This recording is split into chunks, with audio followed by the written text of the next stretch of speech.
الذكر فهل من مدكر بسم اللہ الرحمن الرحیم طاسیم میم اللہ اعلم بمرادہ تلک یہ آیات الکتاب المبین یہ واضح کتاب کی آیات ہیں لعلک شاید کہ آپ باقی النفس کا اپنے آپ کو ہلاک کرنے والے ہیں اللہ کہ کیوں نہیں یکون مؤمنین وہ مومن بنتے ان نشاء اگر ہم چاہیں ننزل علیہم من السماء آیا آسمان سے ان کے اوپر ایک نشانی اتار دیں فظلت اعناقہم تو بس ہو جائیں ان کی گردنیں لہا خاضین اس کے لیے جھکی ہوئی وما یأتیہم من ذکر من الرحمن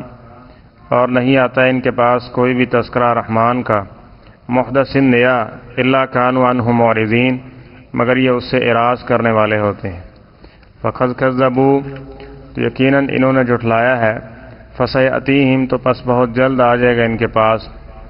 انباء انجام یا خبر اس کی ما کانوا بہ یستہزئون اس کی جس کا وہ مذاق اڑایا کرتے تھے یہاں سے سورہ الشعراء کا آغاز ہو رہا ہے اس سورہ کے اندر بھی مکی صورت ہے جو اہل مکہ کے ساتھ معاملات تھے یعنی نبی کریم صلی اللہ علیہ وسلم پہ اعتراض توحید کے حوالے سے سابقہ انبیاء کرام کے واقعات اور اس میں تنبیہ اور اصلاح کے پہلو یہ اس سورہ مبارکہ میں زیادہ تر ذکر کیے گئے ہیں تو اس کا آغاز بھی حروف مقطعات سے ہے جس کے بارے میں آپ جانتے ہیں کہ حروف مقطعات کا علم ان کے معنی کا صرف اللہ تعالیٰ کی ذات کو ہے اس لیے اس کا ترجمہ یہ کیا گیا ہے کہ اللہ اعلم بمرادہ اس کا معنی اللہ ہی بہتر جانتا ہے اللہ کے سوا اس کا معنی کسی کو علم نہیں ہے تلک آیات الکتاب المبین اور آگے فرمایا کہ یہ واضح کتاب کی آیات ہیں کیونکہ مشرکین مکہ کو اکثر اس چیز سے وہ دھوکے میں تھے اور لوگوں کو دھوکہ دیتے تھے کہ یہ معاذ اللہ کسی شاعر اور مجنون کا کلام ہے بہکے ہوئے آدمی کی باتیں ہیں یا شیاطین اور جن معاذ اللہ نبی کریم صلی اللہ علیہ وسلم کو آ کے سکھا جاتے ہیں اور آپ اس کو آگے بیان کر دیتے ہیں تو فرمایا ایسی بات نہیں یہ واضح کتاب کی آیات ہیں واضح کتاب سے مراد کیا ہے لوح محفوظ بھی ہے کہ وہاں سے اللہ تعالیٰ نے اس کو نازل کیا ہے اور اسی طرح قرآن پاک بھی ہے لعلک باقی النفس کا اللہ یکون مؤمنین ان کا رویہ یہ ہے اور اس طرح دوسری طرف نبی کریم صلی اللہ علیہ وسلم ہے جن کے بارے میں اللہ تعالیٰ فرماتے ہیں کہ ایسے لگتا ہے کہ آپ اس دکھ کے اندر اس غم کے اندر کہ یہ ان آیات کو مانتے کیوں نہیں ان پر ایمان کیوں نہیں لاتے اپنا نقصان کر بیٹھیں گے اپنے آپ کو آپ تکلیف پہنچائیں گے اور یہی وجہ تھی کہ نبی کریم صلی اللہ علیہ وسلم نے ساری تکلیفیں اس کے لیے برداشت کی ہیں نا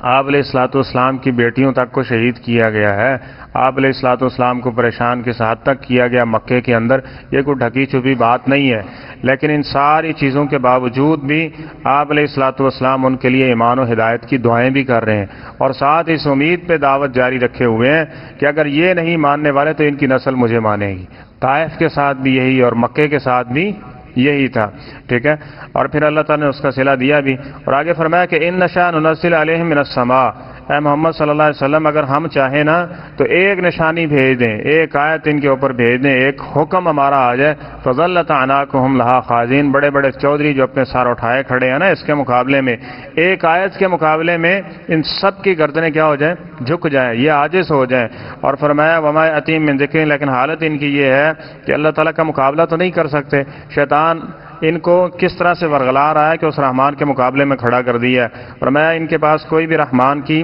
طرف سے کوئی آنے والی بات آتی ہے اللہ کانوا عنہ معرضین تو یہ اس سے کیا کرتے ہیں اعراض کرنے والے ہوتے ہیں اس لیے جب تک یہ نظریہ نہیں نہ ہوگا اسلام ممکن ہی نہیں ہے وہ نظریہ کیا ہے کہ جو قرآن و حدیث ہے ہم نے اس کے مطابق اپنے آپ کو ڈھالتے جانا ہے۔ اس کے مخالف ہی نظریہ تو ان کا تھا، ہمارے پیو دادا یہ کرتے آئے ہیں، اتنے 100 سالہ ہماری تہذیب، یہ ہمارے بڑوں نے یہ سکھایا، یہ لات منات عزا، اس کی پوجا پاٹ اور اس کے نام کی نظر و نیاز، اور یہ سارا پورے کا پورا دین جو انہوں نے خود بنا رکھا تھا۔ اب جب اللہ کی طرف سے حقیقی دین آتا تھا تو وہ کیا کہتے تھے؟ نمیاں گلا نے، یہ ایسی باتیں ہیں کہ جو ہم نہیں مانیں گے اور اپنے آباء و اجداد کے رسوم و رواج اور ان کے بتائے ہوئے دین کو نہیں چھوڑیں گے تو گمراہ ہوئے نا۔ تو آج بھی اگر کوئی یہی نظریہ رکھے گا کہ میں نے فلاں کے دیے ہوئے یا بتائے ہوئے دین کے اوپر چلنا ہے یا ان رسومات کو ماننا ہے، تو یقینی بات ہے گمراہ ہوگا۔ اس لیے ہدایت کا رستہ یہی ہے کہ ہمیشہ یہ نہیں کہ قرآن حدیث کا علم سیکھ لیا اور اس کے بعد بس جو سیکھ لیا بس اتنا ہی کافی ہے۔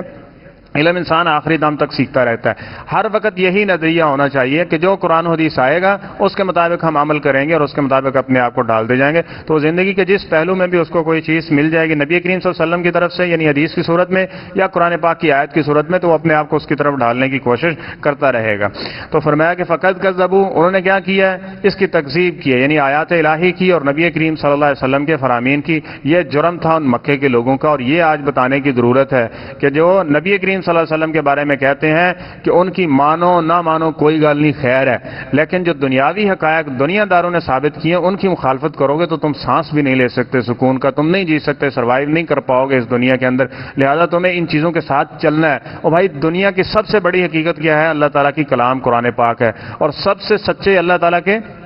پیغمبر اور رسول ہیں۔ جب آپ اس کو نہیں مان رہے تو کیا آپ حقیقت کو مان رہے ہیں، اور کیا آپ اس دنیا کے اندر جو ہے وہ حقیقی کامیابی کو حاصل کر لیں گے؟ تو ایسا نہیں، ممکن نہیں ہے۔ فقط کذبوا، یقیناً انہوں نے جھٹلا دیا اس چیزوں کو، فسیاتیہم انباء ما کانوا بہ یستہزئون، تو ان کے اس صدا کرنے کی وجہ سے اور جھٹلانے کی وجہ سے بہت جلد ان کو ان کا انجام دیکھنا ہوگا۔ وہ دنیا کے اندر بھی ہے، اللہ تعالیٰ مہلت دے کے پکڑ سکتا ہے، فوراً پکڑ سکتا ہے، اور اگر ایسا بھی ہو جائے کہ اللہ اس دنیا میں نہ بھی پوچھے، ٹھیک ہے، تو یہ بھی اس کے حکمت کا تقاضا ہے، اور جب وہ اس دنیا سے جائے گا تو پھر یہ معاملات قیامت کے دن یہ سارے کے سارے برابر کر دیے جائیں گے۔ اس لیے یہ پہلو ہمیشہ سے اپنی زندگی سے ختم کر دیں اور لوگوں کو بتائیں کہ ہم نے قرآن و حدیث کے مطابق چلنا ہے، جس طرح سے بھی وہ آ جائے، وہ چاہے ساری دنیا کا ایک نظریہ بن گیا وہ اس کے خلاف ہے، ٹھیک ہے، ساری دنیا چھوڑی جا سکتی ہے، لیکن حقیقت تو قرآن و حدیث ہی ہے نا، اس کو نہیں چھوڑو۔ اور دوسری بات کہ قرآن و حدیث کی